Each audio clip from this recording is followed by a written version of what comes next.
बिस्मिल्लाहिर्रहमानिर्रहीम। अस्सलाम वालेकुम नाज़रीन, मैं हूं हम शरीफ आरिफ हमीद भट्टी।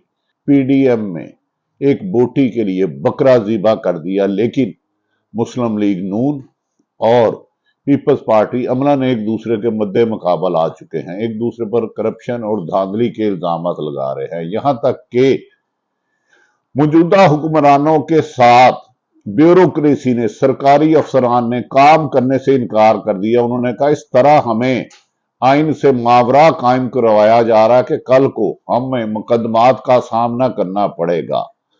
जो इख्तलाफ राय रखने वाले सियासतदान और तनकीद करने वाले सहाफियों को खत्म करना चाहते थे, उनका वजूद बर्दाश्त नहीं कर रहे थे।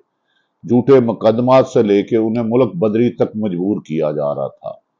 अगवा करने से लेके मुकदमात का इंदराज मामूल बन चुका था। लेकिन निजाम कुदरत देखो कि आज पीडीएम की हुकूमत खुद अपने आप को बोझ समझने लग पड़ी है।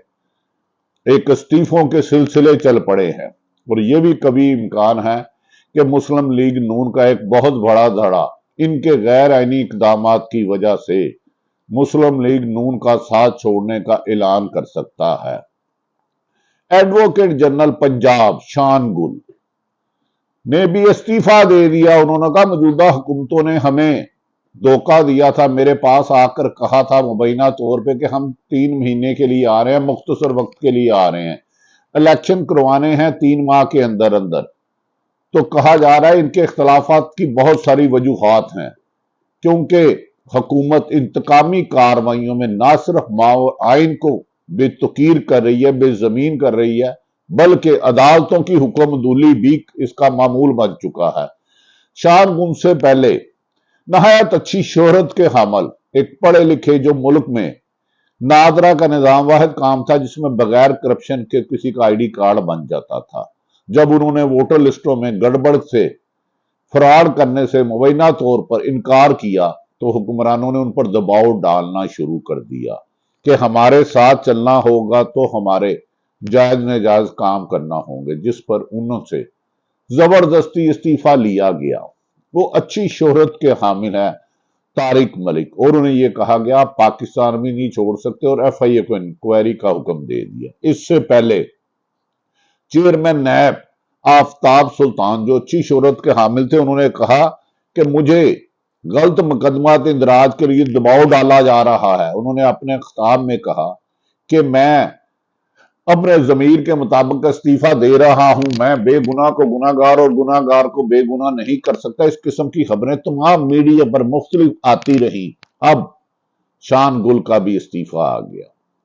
क्या नाज़रीन, ये मौजूदा पीडीएम की हुकूमत सिर्फ और सिर्फ अपने मुखालफिन यानी कि तरीके इंसाफ को खत्म करने के लिए आई थी और अपने मुकदमा खत्म कराने आई थी? नहीं, ऐसा लगता है कि मुल्क में ऐसी रवायात बनाई जा रही हैं जिसकी आइन, कानून, अखलाकियात इजाजत नहीं देता। इस तरह का रवैया रखा जा रहा है कि जैसे जो मौजूदा हुक्मरान पीडीएम, मुस्लिम लीग नून और पीपल्स पार्टी से इख्तलाफ करे, उनके गिर्द जमीन तंग कर दी जाती है, उनको रहना मुश्किल हो जाता है। ना सिर्फ मुकदमात बल्कि धमकियां जान से मारने की, और कोई मुल्क भी छोड़ जाए फिर भी उसका पीछा नहीं छोड़ते। लेकिन अंजाम यह हो रहा है कि जितना जितना ये हुकूमत का वक्त गुजरता जा रहा है, अवाम का गमो गुस्सा बढ़ता जा रहा है। किसी खौफ की, दहशत की अलामत की वजह से अवाम जहनी मरीज होती जा रही है, आपस में बातें कर रही है कि क्या हमने इस लाकानूनियत वाले मुल्क में रहना है? क्या हमारी नई जनरेशन को भी ऐसे जालिम हुक्मरान मिलेंगे जो जिसको चाहे, जिस किसी की इज्जत महफूज नहीं, किसी की जान महफूज नहीं, किसी की जिंदगी महफूज नहीं? इन हालात में नाज़रीन अब बाज़ अदारों ने भी सोचना शुरू कर दिया कि इस हुकूमत का अगर ये रहती है तो पाकिस्तान का लिए ना सिर्फ माशी डिफॉल्ट, जिसका ख्वाजा आसफ वजीर दफा इजहार कर चुके हैं, बल्कि इस मुल्क का आगे चलना भी नामुमकिन हो जाएगा। दूसरी तरफ कोई आदमी तरीके इंसाफ का उस वक्त तक उसको जमानत नहीं मिलती, शहरियार अफरीदी हो या कोई ऐसा हो, जब तक पीडीएम के कहने पे वो इस्तीफे नहीं देते और प्रेस कॉन्फ्रेंस नहीं करते। उन्हें मजबूर किया जाता है कि वो अपने ही जमात के चेयरमैन के खिलाफ बयान दें। जो ना करें انہیں گرفتار کر دیا جاتا ہے۔ ان حالات میں جب آئین شکنی اور عدالتوں کی حکم عدولی عام ہونے لگی تو وکلا برادری باہر نکلی، یہاں تک کہ وکلا برادری نے لاہور میں ایک بہت بڑا کنونشن کیا۔ انہوں نے کہا پاکستان کی زندگی میں، پاکستان کی تاریخ میں کبھی ایسے بدترین حالات نہیں آئے۔ اب موجودہ سیاسی حکومت ہے، 15واں سال ہے مسلسل جمہوریت کا، ایسے میں ملٹری کورٹس بنانے کی بات کی جا رہی ہے، یہ نامناسب ہے۔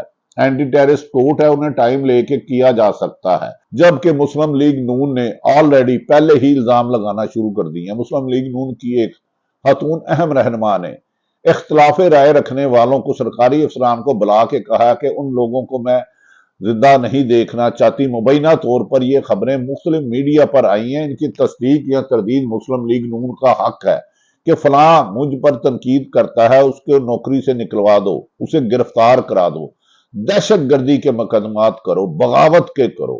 ناظرین، پاکستان کی 22 کروڑ عوام اس ملک سے دیوانہ وار عشق کرتی ہے، اور پاکستان کے ادارے ہماری شان و آن ہیں۔ جس ملک کے اہم ترین ادارے اسٹیبلشمنٹ کو کمزور کرنے کی کوشش کی جا رہی ہے، وہ کبھی کامیاب نہیں ہوگی، کیونکہ وہ عوام کے دلوں میں بستے ہیں۔ لیکن مسلم لیگ نون خصوصاً انتقام میں، اور آنے والے اگست میں حکومت ختم ہو رہی ہے، اگر اکتوبر میں الیکشن ہوتا ہے تو شکست فاش دیکھ کر الیکشن سے فرار کے لیے نت نئے بہانے بنا رہے ہیں اور نئی آئین شکنی کی کوشش کر رہے ہیں، جس پر کہا جا رہا ہے کہ وکلا برادری بہت جلد پورے ملک میں ایک تحریک شروع کرنے لگی ہے، جس میں کسی ایک جماعت کی حمایت کا اعلان نہیں ہوگا، صرف آئین کی حکمرانی اور عدالتوں کی حکم عدولی کرنے والوں کے خلاف قانونی کارروائی ہوگی۔ دوسری طرف سپریم کورٹ میں چلنے والے مختلف جو آئین میں ترامیم کی تھی شہباز نواز شریف کو بے گناہ کرنے کے لیے، اس کے کیس کی سماعت ہے۔ تاہم بظاہر ایسا لگتا ہے کہ سپریم کورٹ نے جو کہا تھا 14 مئی کو الیکشن ہوگے، اس پر عمل درآمد نہیں ہوا، اور جو بھی اختلاف رائے رکھتا ہے، حکومت پر تنقید کرتا ہے، ان کی خاموش کرانے کے لیے غیر آئینی، غیر قانونی یہ کر رہے ہیں۔ یہ حرکات حکومت کی زیادہ دیر نہیں چل سکتی۔ آئینی ماہرین کہتے ہیں حکومت نے جو ظلم کی داستان چھیڑی ہے، اب اس کا اختتام آ گیا ہے۔ اگست میں اس حکومت کے اختتام کے بعد کیئر ٹیکر ان کی مرضی کی لانے کی کوشش کی جائے گی، جو طول دے گا، یا الیکشن 2024 مارچ میں یہ آئینی غیر قانونی کام ہوگا۔ اگلے ہفتے میں وکلا برادری اور صحافی ہونے والی ناانصافی، زیادتیوں اور جھوٹے مقدمات کے خلاف اپنا آئندہ آئینی اور قانونی عمل اختیار کریں گے۔ دوسری طرف کہا جاتا ہے جمہوریت میں اختلاف رائے اور پرامن احتجاج جمہوریت کا حسن ہوتا ہے، لیکن پرتشدد احتجاج کسی بھی طور پر برداشت نہیں۔ لگتا ہے کہ کہا جا رہا ہے کہ طریقے انصاف کے مبینہ طور پر خبر ہے کہ چیئرمین کو کہا گیا تھا 3 سال کے لیے چلے جائے، انہوں نے کہا میں نے حقیقی آزادی کی جو جدوجہد شروع کی ہے اسے آخری دم تک جاری رکھوں گا، اور کسی قسم کا رہنور لینے سے انکار کر دیا ہے۔ پاکستان میں اس وقت جمہوریت سے خطرہ ہے، یعنی کہ پی ڈی ایم کی جماعتیں اور جو انتقامی کارروائیوں اور لوٹ مار کی ہے، یہ حکومت کے لیے اپنے لیے وزن بن چکا ہے، اور لگتا ہے اپنے ہی وزن سے گر جائیں گی، اور آخر میں صاف شفاف الیکشن کے علاوہ پاکستان کی حکومت کے پاس کوئی آئینی قانونی حق نہیں رہے گا۔ جو بھی ہو، اللہ تعالیٰ پاکستان کے لیے بہتر ہو، پاکستان کی عوام کے لیے بہتر ہو، پاکستان کی معاشی صورتحال کے لیے بہتر ہو، رول آف لا ہوگا۔ جس دن پاکستان میں انصاف کی فراہمی یقینی ہوگی، اس دن پاکستان ترقی کے سفر پر ہوگا، اور وہ انشاءاللہ تعالیٰ جلد شروع ہوگا۔ اللہ تعالیٰ پاکستان کا حامی و ناصر ہو۔ پاکستان زندہ باد۔